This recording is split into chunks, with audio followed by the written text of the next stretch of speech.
할렐루야. 옆 사람과 인사하실까요? 예수 안에서 승리합시다.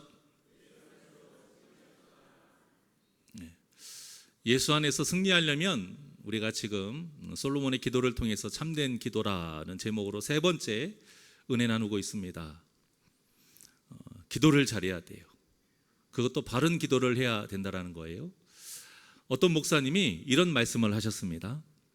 하나님은 기도에 응답하지 않으신다. 하나님은 기도에 대답하신다. 응답은 내가 답을 내리는 것이고 대답은 하나님이 답을 내리는 것이다. 이 말씀이 무슨 뜻이에요? 기도를 우리가 원하는 것을 위해 하는 것이 아니라 하나님의 뜻에 순종하기 위해 하는 것이다 라는 뜻인 거예요. 그래서 기도는요, 말하는 것만이 기도가 아니고 듣는 것도 기도인 거예요. 누구의 음성을요? 하나님의 음성을 듣는 것. 그러니까 기도는 말도 해야 되지만, 말도 잘 해야 되지만, 잘한다는 게 청산유수처럼 한다는 게 아니라 하나님의 뜻에 맞는 기도를 잘 해야 되지만 그와 함께 하나님의 음성을 잘 들을 수 있어야 되는 거예요. 쉐마, 들어라 이스라엘아. 이게 무슨 뜻이라고 했습니까? 그냥 잘 들으라는 뜻인 거예요? 성경에서 들으라는 말은 행하라는 뜻이에요. 행하라. 그러니까 기도도 우리가 잘 들어야 된다는 것은 결국 뭐예요? 하나님의 음성을 듣고 행해야 된다는 거예요. 자, 물론 이 목사님의 말씀이 응답이라는 표현이 틀렸다라는 뜻은 아닌 거예요. 응답이라고 말하지만 이 목사님이 뜻한 대답의 이 뜻으로 우리가 새기고 듣자, 새기고 말하자, 이제 그런 것이죠. 근데 응답이라는 말 자체가 내가 답을 정하고 바라는 그런 어감, 그런 뉘앙스가 있기 때문에 대답이라는 그런 말로 좀 더 명확하게 이 기도의 뜻을 전하고자 이렇게 말한 것이지 응답이라는 말이 틀렸다, 그런 뜻은 아닙니다. 하지만 참 이건 좋은 말인 것 같아요. 우리가 습관적으로 응답해 주십시오라고 말을 하지만 그 뜻 안에는 정확하게 하나님의 뜻을 말해 주십시오. 대답해 주십시오. 제가 그 하나님의 말씀에 순종하겠습니다. 이것을 명확하게 새기고 기도하자. 이런 뜻으로 우리가 대답이라는 말로 바꿔서 하는 것도 참 좋겠구나, 이런 생각을 해봅니다. 우리가 기도할 때마다 우리도 모르는 사이에 하나님의 뜻이 아닌 내 뜻대로 응답받기를 바라는 그 마음이 있다는 거예요. 이런 기도가 바로 사탄에게 미혹된 기도입니다. 우리가 이렇게 잘못된 기도를 하게 되면 가장 큰 문제가 무엇이냐?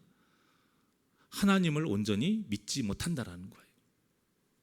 분명 하나님은 우리에게 가장 좋은 것으로 주시는 분이십니다. 믿으십니까? 그런데 우리가 이 잘못된 기도를 하게 되면 내가 원하는 것을 기도하기 때문에 아무리 하나님이 우리에게 좋은 것을 주셔도 이런 마음을 가지고 되면 우리가 어떤 마음이 들어요? 안 주셨다, 이렇게 생각이 한단 말이에요. 안 주셨다 이렇게 생각을 하니까 계속 탁달을 해요. 이것이 아니라는 거예요. 답정너라는 말씀 아세요? 답정너라는 말 아세요? 새로 몇 년 전에 만들어진 그 줄임말이에요. 답을 정해놓은 너. 답을 정해놓고 듣고 싶어서 말을 하는 거예요. 어떤 질문을 할 때에 궁금해서 하는 게 아니고 몰라서 알고 싶어서 하는 게 아니라 듣고 싶은 말을 듣고 싶어서 질문하는, 이게 이제 답정너인 것이죠. 그러니까 우리의 기도가 잘못되면 하나님께 이런 답정너로 기도한단 말이에요. 여러분, 이것은 기도가 아니에요. 떼쓰는 거예요. 그 어린아이들 사달라는 거 안 사주면 어때요? 길바닥에 들어 눕죠. 배 뒤집어 까고 막 발버둥을 치면서 그거 사달라고 떼쓰는 아이하고 똑같다라는 겁니다. 그것은 말은 해도 듣습니까? 자기 말만 하지 부모의 말을 듣지 않잖아요. 마찬가지라는 거예요. 떼쓰는 기도는 내 말만 하는 것이지 하나님의 말씀을 듣고자 하는 마음이 1도 없다라는 거예요. 이런 기도에는 절대 하나님의 역사가 없습니다. 예수님도 이런 기도하지 말라고 이것을 이방인의 기도라고 말씀하신 거예요. 그래서 우리가 하나님의 자녀로서 바른 기도를 하기 위해서 반드시 품어야 할 마음이 있는데 그게 무엇이냐? 순종하고자 하는 마음이에요. 이 순종하고자 하는 마음이 있을 때에 기도가 말하는 기도가 아니고 말하면서 또한 듣는 기도가 될 수 있는 것입니다. 내 기도에 하나님께서 어떤 대답을 하셔도 순종하겠노라 하는 이 마음. 이 마음이 없으면 우리는 절대 예수님의 기도를 할 수 없고요. 그 스데반과 같은 순종도 할 수 없는 거예요. 예수님은 잡히시기 전날에 겟세마네 동산에서 기도하시면서 결국에는 어떤 기도로 끝났습니까? 나의 원대로 마옵시고 아버지의 원대로 하옵소서. 그리고는 십자가의 길을 걸어가셨어요. 이 예수님의 모습을 스데반이 그대로 닮아서요, 자신을 향해 돌을 던지는 그 사람을 불쌍히 여기면서 기도합니다. 그때 그들을 위한 권면을 할 때 얼굴, 또 그들을 위해 기도할 때 얼굴이 어떻다고 성경에 기록되어 있어요? 천사와 같았더라. 그러면 우리가 천사와 같은 얼굴을 하려면 참 답은 간단해요. 하나님의 뜻에 맞는 기도하며 그 말씀을 들으며 순종할 때에 그 얼굴이 누구 얼굴과 같다? 천사의 얼굴과 같다라는 거죠. 오늘 본문의 솔로몬의 기도가 바로 이런 기도를 말하고 있는 거예요. 하나님의 뜻이 온전히 녹아져 있는 기도. 신학적으로도요, 너무 바른 기도, 뭐 하나 흠잡을 수 없는, 꼬투리 잡을 수 없는 기도가 오늘 본문의 기도입니다. 자, 본문에는 세 가지의 기도가 나와요. 물론 우리가 지금 3번 연속해서 하기 때문에 총 더 많은 기도가 있지만, 자, 첫 번째 기도는 이방인을 위한 기도입니다. 솔로몬은 먼저 이방인에 대한 개념을 말하고 있는데 41절입니다. 자, 시작. 또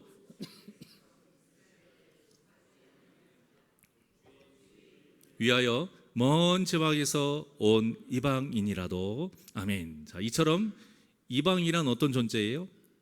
이스라엘에 속하지 아니한 자, 즉 하나님의 백성이 아닌 자들을 말해요. 좀 더 신학적으로 나아가면 구원받지 못하는 자들을 통틀어서 말하는 것이죠. 하지만 이들도 모두 하나님께서 사랑으로 지으신 피조물이에요. 그래서 솔로몬은 지금은 비록 하나님을 몰라 이방인으로 살아가고 있지만 이들이 하나님을 알게 됐을 때에 하나님을 사모한다 이 말이에요. 믿음이 생길 수 있다는 말이에요. 그 믿음으로 하나님의 이름을 부르며 기도할 때에 43절과 같이 그들도 주의 백성 이스라엘처럼 하나님을 경외할 수 있도록 허락해달라, 지금 그렇게 간구하고 있는 것입니다. 즉 구원의 은혜를 베풀어 달라는 것이죠. 그러니까 솔로몬은 지금 어떤 기도를 하는 거냐면 복음의 기도를 하는 거예요. 복음의 기도. 성전이 하나님을 모시는 집이 아니라 하나님의 백성들이 하나님을 경외하며 기도하는 것, 만민이 기도하는 곳, 그러한 곳이 되게 해달라 기도하고 있는 겁니다. 바로 예수님이 말씀하신 마지막 지상 명령과 같은 것이죠. 사도행전 1장 8절의 말씀입니다. 시작. 오직 성령이 너희에게 임하시면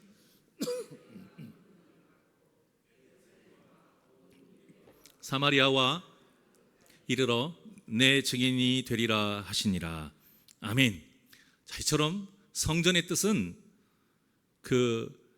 성전의 뜻을 이어받은 이 교회, 또 우리 성령의 전이 되어야 되는 우리 자신, 이 성도는요, 복음의 사명을 잃지 않고 주님이 다시 오시는 날까지 우리가 이뤄가야 되는 거예요. 이거는 선택이 아니고 필수입니다. 권리가 아니고 의무예요.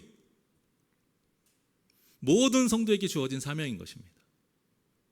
우리가 이 사명을 잊어버리게 되면 성도가 아닌 거예요. 특히 그 잘못된 선민사상으로 자신들만이 하나님께 구원받기 위해 택함받은 민족이다, 이렇게 착각하고 살았던 이스라엘 그 백성들하고 똑같이 어리석은 삶을 사는 거예요. 그러니 은혜를 누리려고만 하지 마시고 우리를 먼저 택하시고 한없는 은혜를 부어주신 그 하나님의 뜻이 무엇이냐? 먼저 된 자로서 복음을 전하는 도구로 사용되어라. 그 뜻을 우리가 딱 마음에 새기셔서요, 여러분들이 사는 날 동안 이 땅에 하나님의 나라를 이루는 데에 귀하게 도구로 쓰임받는 우리 복된 새날교회 성도님들이 되시기를 주님의 이름으로 축원합니다. 자, 두 번째 솔로몬의 기도는 전쟁에 관한 기도예요. 단 2절밖에 안 되는 짧은 기도문이지만 그만큼 명료하게 하나님의 뜻을 온전히 품고 지금 기도하고 있습니다. 솔로몬은 하나님의 백성이 전쟁을 치를 때의 마음가짐, 그 자세를 지금 정확하게 알고 있어요. 하나님의 백성은 적국과 전쟁을 치를 때에요, 사람의 생각과 사람의 뜻대로 전쟁하지 않고 또 사람의 힘으로 전쟁하지 않고 오직 하나님의 뜻에 맞게 온전히 하나님을 의지하면서 싸워야 한다, 지금 말하고 있는 것입니다. 자, 이 모습은 아버지 다윗의 그 이야기를 통해서 잘 알고 있었어요. 다윗이 얼마나 많은 전쟁을 했습니까? 그런데 다윗이 치른 전쟁은 이스라엘의 군사력이 월등히 좋아서 승리한 거 아니에요. 무기가 막 뛰어나서 승리한 것도 아니에요. 능력 있는 장소가 많아서 아닙니다. 특히 골리앗과 싸운 그 이야기가 유명하잖아요. 전쟁에 능했던 이스라엘의 군사들이 그렇게 40일 동안 두려워 떨었던 골리앗을 향해서 이 어린 다윗이 물매를 돌리면서 나아갈 때 외쳤던 말, 이 말이요, 너무나도 강렬했고 너무나도 충격적이었습니다. 사무엘상 17장 45절에서 47절까지 말씀입니다. 자, 시작. 다윗이 블레셋 사람에게 이르되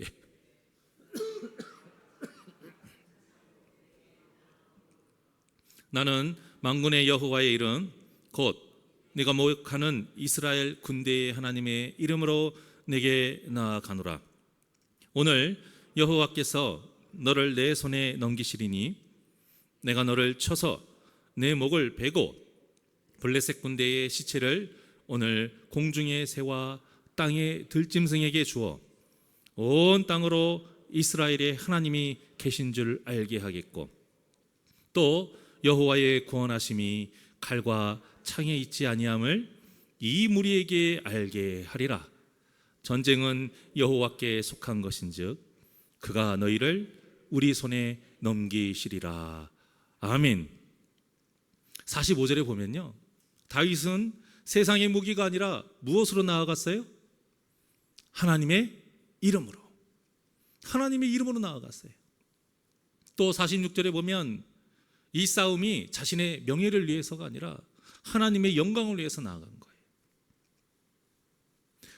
또 47절에 보면 다윗은 전쟁이 하나님께 속한 것을 분명히 말합니다.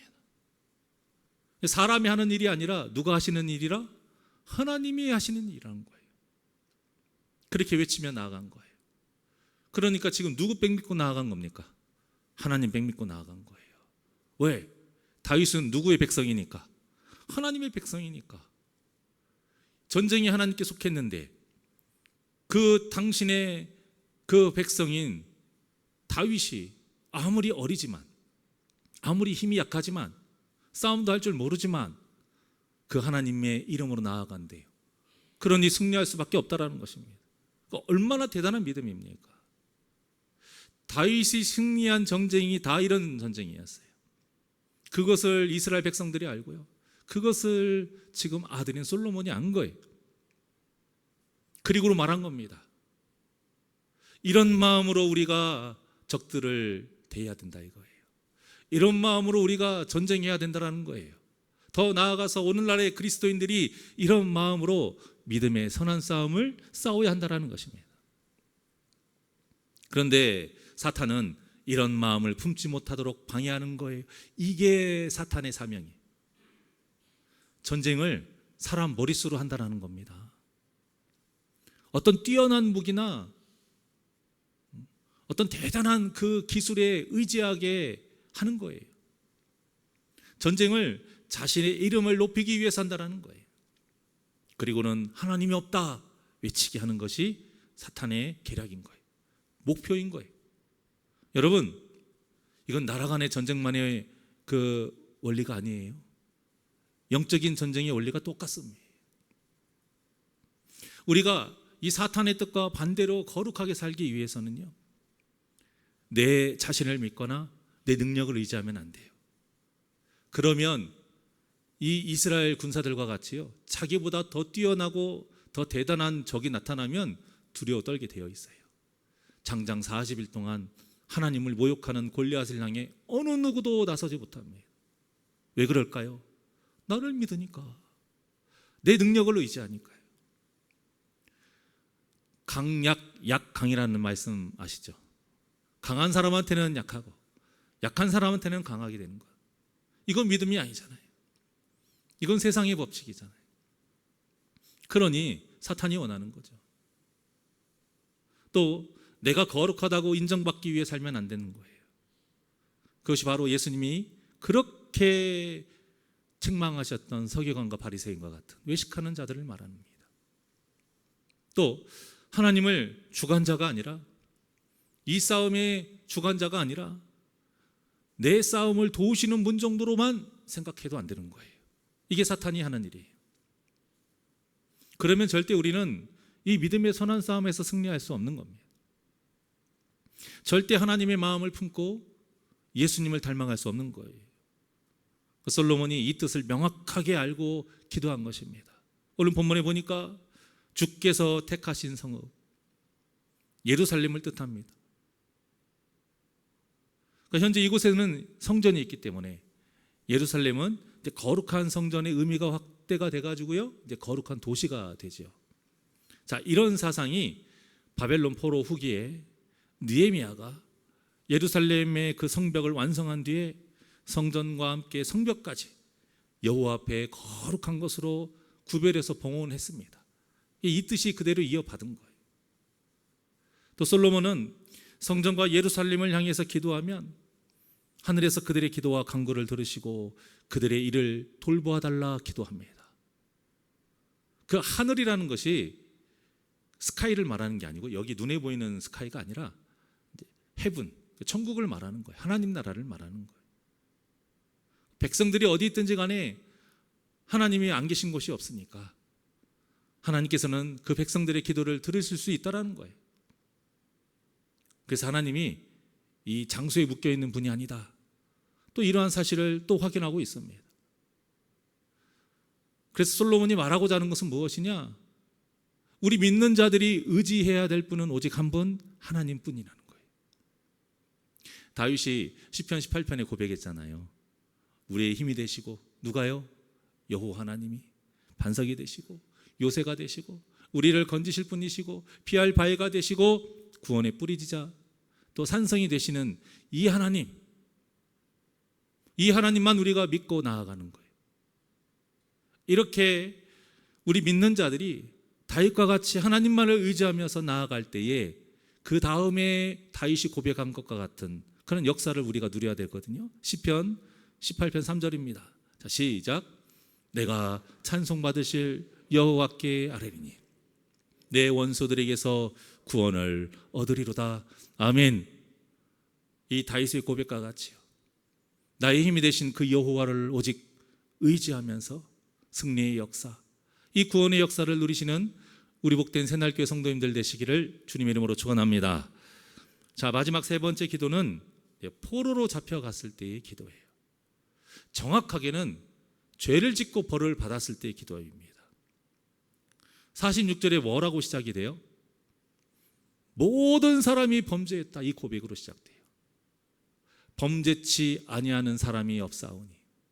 사람은 다 죄인이라는 거예요. 그러면서 이스라엘 백성이 포로로 적국에 끌려가는 원인을 뭘로 말하고 있어요?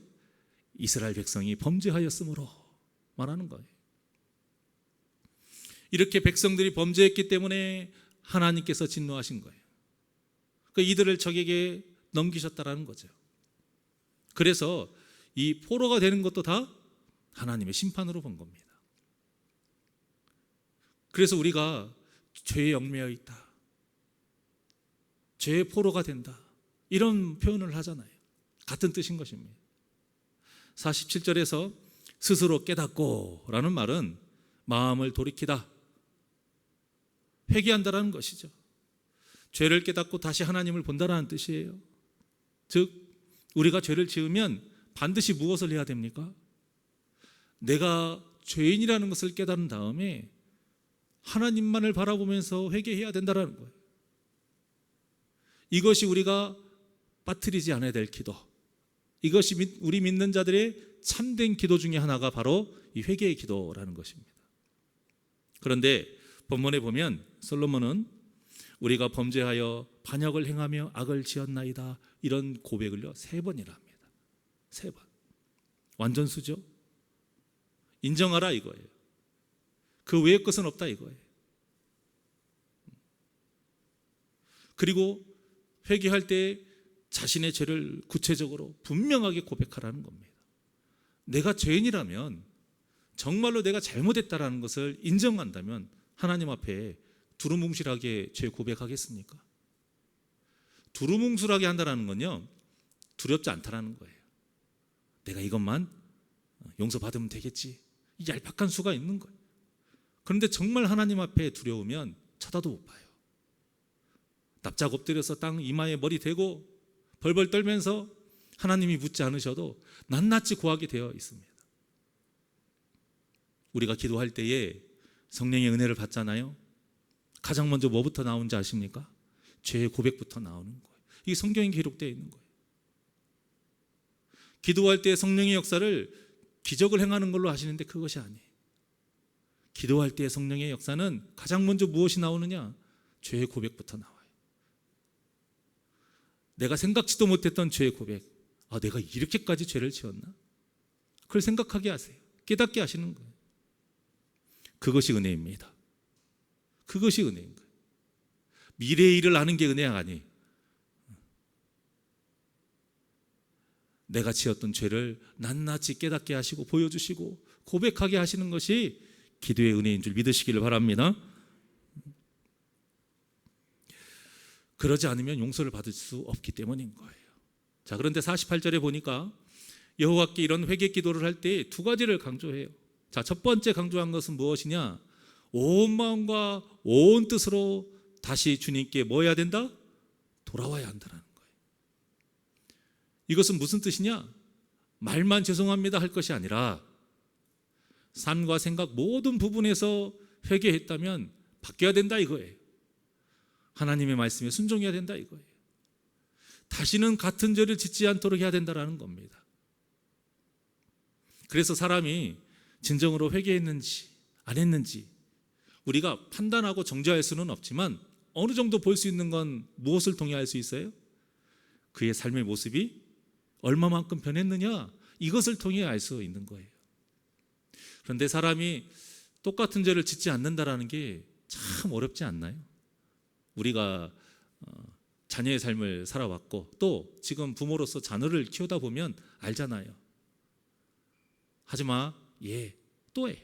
하지마, 예, 또 해. 참 쉽지 않아요. 그러고 보면 우리가 회개에서 거듭나서 변화된다는 게 정말 어렵다라는 것을 알 수가 있어요. 제가 통계를 찾아봤어요. 범죄자들이 다시 똑같은 죄를 짓는 그 재범률이 그냥 통틀어서 평균 25%래요. 그런데 성범죄 같은 경우는 유난히 이게 높아가지고 3년 안에 재범률이 62.4%나 된다고 합니다. 자, 그런데 이 퍼센테이지는 어떤 퍼센테이지예요? 잡혔을 때의 퍼센테이지인 거예요. 그러니까 안 잡힌 것까지 합치면 엄청난 거죠. 자, 그런데 이런 죄들은 사실 누구나 짓나요? 쉽게 짓나요? 아니잖아요. 이런 죄를 짓는다는 건 엄청난 각오가 있어야 돼요. 그리고 어느 정도 미쳐가지고 해야 돼요. 누군가를 막 때려, 누군가의 돈을 빼앗아 어느 집에 들어가, 그리고 더러운 짓을 해, 사람을 죽여. 이게 아무나 할 수 있는 일입니까? 아무나 못하는 거예요. 이게 쉽게 할 수 있는 일이에요? 쉽게 못하는 거예요. 자, 그런데 오늘날의 죄 중에서요, 정말로 쉽게 할 수 있고 아무나 할 수 있는 것, 또 생각지도 못했는데 나도 모르게 여기에 빠질 수 있는 게 무엇이냐? 마약이에요. 자, 그런데 마약은 재범률로 볼 것이 아니라 치료율로 봐야 돼요. 마약을 치료한 사례를 보니까, 퍼센테이지를 보니까 1%가 안 돼요. 1%가. 이게 무슨 말이에요? 마약에 한번 빠지면 헤어나오지 못한다는 거예요. 이건 재범률 정도가 아니에요. 또 하고 또 하고 또 하고 또 하고 계속 한다는 거예요. 여러분, 우리의 죄가 어떤 죄와 같을 것 같으세요? 사람을 죽이고 어떠한 강도짓을 하고 성범죄를 저질러서 이런 재범률을 하는 것 같은 죄를 다시 짓는 것 같습니까? 아니면 마약을 끊지 못해서 또다시 마약을 하는 이러한 것 같으실 것 같아요. 우리의 죄는요, 마약을 또 하는 것, 끊지 못하는 것하고 똑같은 거예요. 이만큼 우리가 죄에서 헤어나오고 진정으로 회개하고 회복된다는 게 쉽지 않다라는 것입니다. 그러니까 성경에 보면 끊임없이 똑같은 말씀이 반복돼요. 돌아오라, 다시 돌아와라, 다시는 그저 죄 짓지 말아라.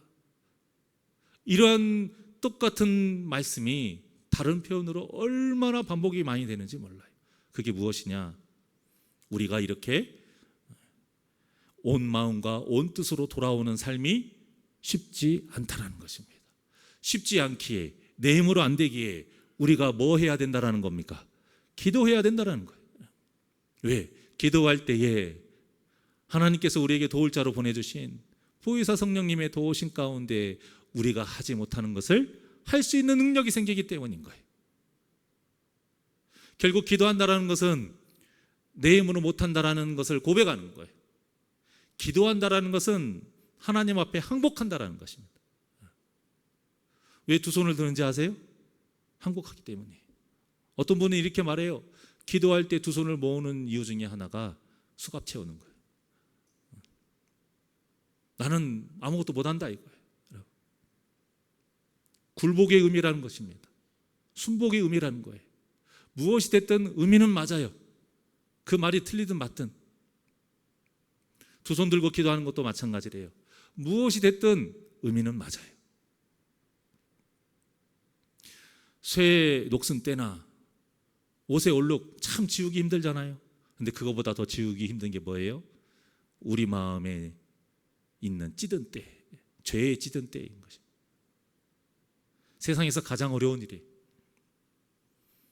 그래서 기도해야 하는 것인데, 그 기도를 솔로몬은 48절과 같이 어디를 향해 기도하라? 성전 있는 쪽을 향해 기도하라. 당연한 말을 왜 이렇게 강조하나? 이렇게 생각할 수 있지만요, 성전을 향한다라는 말은 무엇이냐? 하나님을 본다는 거예요. 주만 바라볼지라. 하나님만을 바라본다라는 거예요.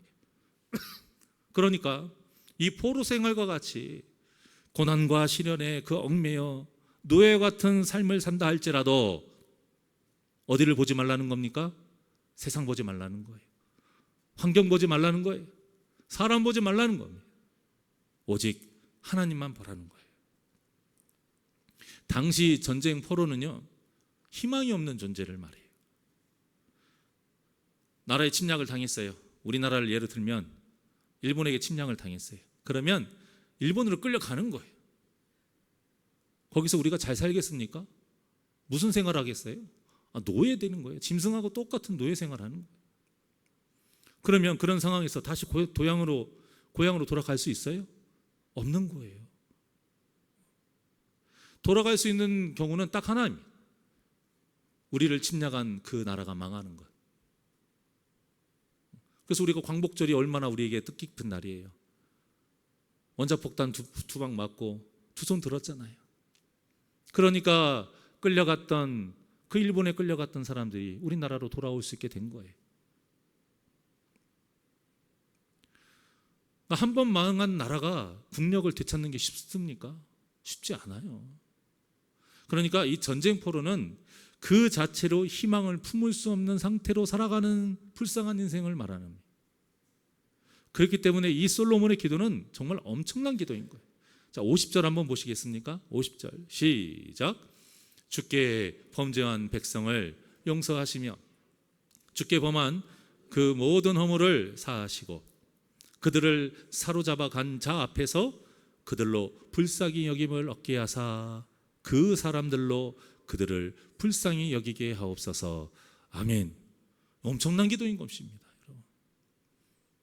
포로를 개, 돼지 취급하지 말고 그 사람들에게 은혜를 받을 수 있는 삶을 살 수 있게 해달라는 거예요.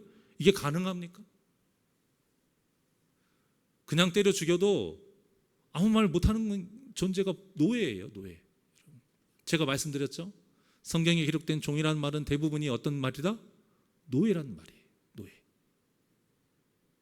어감이 거부감이 들기 때문에 종으로 순화시켜서 번역을 한 거지 원어적인 의미는 노예예요. 노예. 그런데 지금 솔로몬이 이 기도를 해요. 포로된 그곳에서 노예로 살아가야 되는 그 사람들이 주인으로 자신을 부리는 그 사람들에게 긍휼을 얻어서 잘 살 수 있게 해달라. 지금 그런 기도를 하는 겁니다. 누가 생각나세요? 요셉. 노예 신분이었잖아요. 그런 요셉이 하나님의 은혜로 그 보디발의 집에서 절대 누릴 수 없는 복된 삶을 살았습니다. 보디발의 집만이 아니라 감옥에서도 그랬죠. 또 거기서뿐만이 아니라 나중에 무엇이 됐어요? 애굽의 총리가 됐잖아요. 다니엘도 마찬가지입니다. 하나님의 은혜로 바벨론의 총리의 자리까지 오르게 됩니다. 그런데 이런 다니엘이 끝까지 포기하지 않았던 것이 무엇이에요? 하루에 3번씩 주님의 전이 있는 예루살렘을 향해서 기도하는 것. 이 솔로몬의 기도와 연결되어 있죠. 결국 이것 때문에 그 다니엘의 반대 세력이 이것을 빌미로 음해를 하죠. 공작을 펼치죠. 그래서 이 사자굴에 떨어뜨려야 되는데 하나님의 은혜 가운데 그 사자와 친하게 노는 거예요. 그래서 결국에는 그들을 음해했던 세력이 그 사자의 밥이 되지요. 이처럼 하나님께서 은혜를 베푸시면 비록 족국이라 할지라도, 비록 절대 희망이라는 것을 꿈꿀 수 없는 노예의 삶이라 할지라도 그곳에서 복을 누릴 수 있기 때문에, 그곳에서 그 하나님의 은혜 가운데 더 복된 삶을 살 수 있기 때문에 솔로몬이 이렇게 기도한 것입니다. 마찬가지로 우리 믿는 자들도 아무리 가능성이 안 보이는 그런 꽉 막힌 문제 속에서 산다 할지라도, 그 환난 중에 있다 할지라도 우리를 도우시는 그 하나님을 믿고 의지하고 하나님만을 바라보면서 나아간다면 하나님이 우리를 좋은 것으로 또 지켜주시고 갚아주시고 보호해주시고 인도해주시고 은혜를 베풀어 주실 줄 믿습니다. 이 믿음으로 오직 주님만을 바라보시기를 바랍니다. 이 믿음으로 항상 기도하시기를 바랍니다. 여러분, 그 믿음을 요구하시는 거예요. 이것이 바로 우리 하나님의 백성이 살 길이에요. 자, 그런데요, 정말 놀라운 것은 무엇이냐? 이 기도와 같이 포로된 삶에서 그 하나님의 은혜를 받는 삶을 살아요, 실제. 그런데 거기서 끝나는 것이 아니라 구원의 기적까지 이루어지잖아요. 바벨론에 의해 나라가 멸망한 그 이스라엘이 70년 후에요, 다른 사람도 아니고 이스라엘의 어떤 일어난 지도자가 아니고 그 이방 나라의 왕을 통해서요, 물질도 지원받아요, 인력도 지원받아요, 기술도 지원받아요.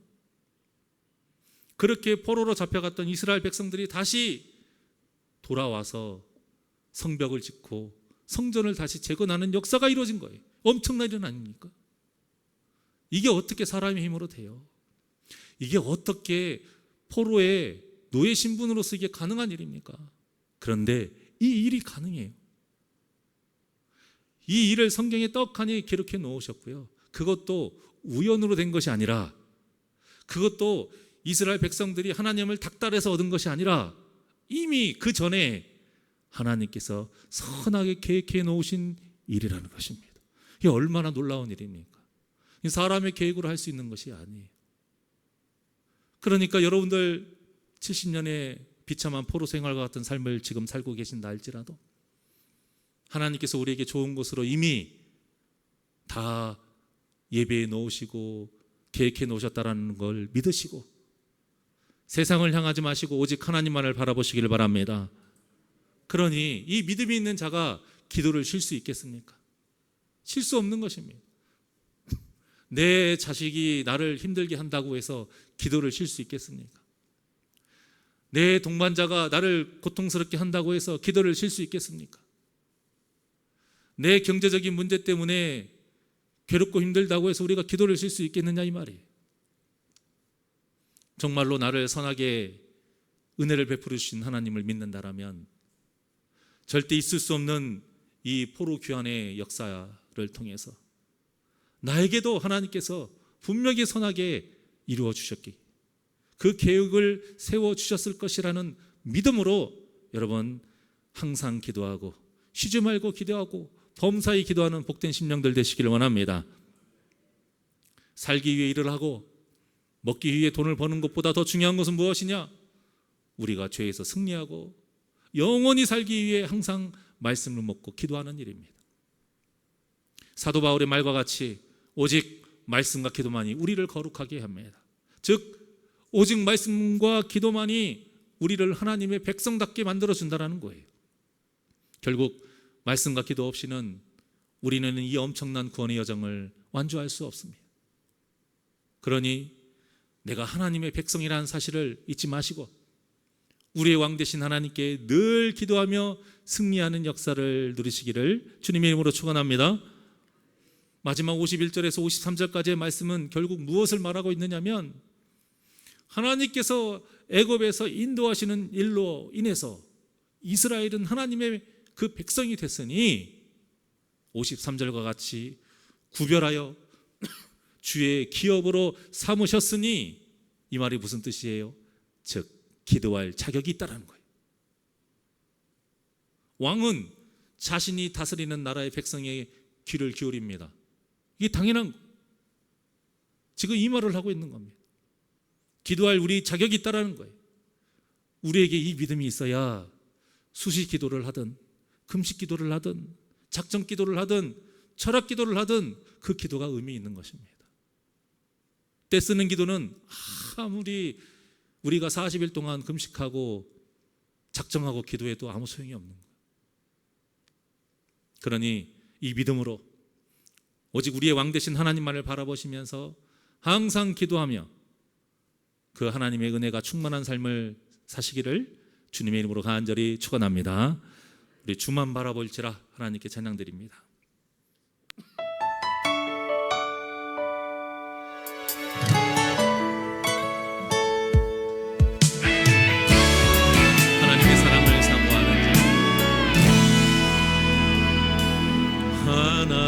하나님의 사랑을 사모하는 하나님의 사랑을 사모하는 자, 하나님의 평안을 바라보는 자, 너의 모든 것 창조하신 우리 주님이 너를 얼마나 사랑하시는지 하나님께 찬양과 경배하는 자, 하나님의 선하심을 닮아가는 자, 너의 모든 것 창조하신 우리 주님이 너를 자녀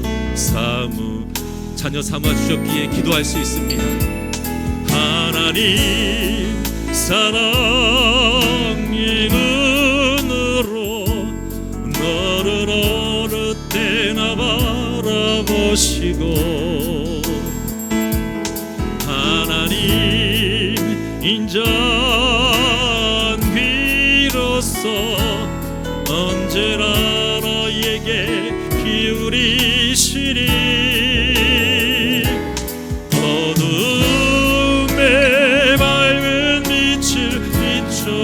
바라보시고 너의 작은 시름에도 응답하시니 너는 어느 곳에 있든지 주를 향하고 주만 바라볼지라.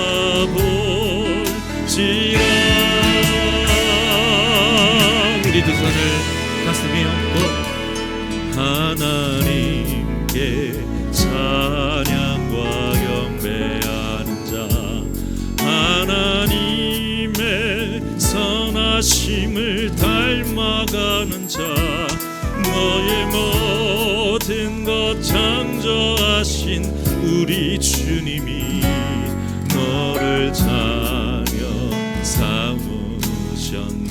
하나님 사랑의 눈으로, 하나님 사랑의 눈으로 너를 어느 때나 바라보시고 하나님 인자한 귀로서 언제나 너희에게 기울이시니 어둠에 밝은 빛을 비춰주시고 너의 작은 시름에도 응답하시니 너는 어느 곳에 있든지 주를 향하고 주만 바라봐. 우리 두 손을 높이 들고 고백합니다. 하나님 사랑의 눈으로 너를 어느 때나 바라보시고 하나님 인자한 귀로서 언제나 너에게 기울이시니 어둠에 밝은 빛을 비춰주시고 너의 작은 시름에도 응답하시니 너는 어느 곳에 있든지 주를 향하고 주만 바라볼지라. 주만 바라볼지라.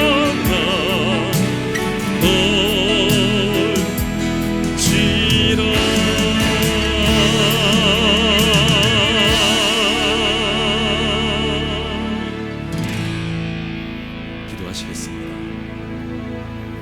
언제나 우리를 바라보시고 우리의 기도를 들으시는 하나님, 우리가 예수 그리스도를 영접함으로 하나님의 자녀가 되는 권세를 얻게 됐습니다. 그 권세는 우리가 잘 되는 것이 아니요, 우리가 건강한 것이 아니요, 세상의 권세를 누리고 부자가 되는 것이 아닙니다. 하나님의 자녀로서의 권세는 무엇이냐? 우리의 음성을 항상 귀 기울이신다는 것입니다. 우리가 어디에서 무엇을 하든지 하나님은 항상 우리를 지켜보신다는 것입니다. 그런데 우리가 그 하나님의 그 시선을 믿지 못하고 우리를 향한 귀 기울이심을 우리가 믿지 못하고 세상을 바라보고 세상을 향해 외치어서야 되겠습니까? 하나님의 자녀로서의 권세를 모두 복되게 누리는 자들 되게 하여 주시옵소서. 나를 향한 하나님을 믿고 늘 기도하며 늘 하나님을 바라보며 하나님의 선하신 역사를 누리는 복된 삶을 살게 하여 주시옵소서. 이 믿음으로 기도하길 원합니다. 이 믿음으로 하나님의 말씀을 먹기를 원합니다. 사랑하는 이 귀한 심령들, 믿음의 선한 싸움에서 늘 승리하며 살아가게 하여 주시옵소서. 감사함 예수님의 이름으로 기도하옵나이다. 아멘.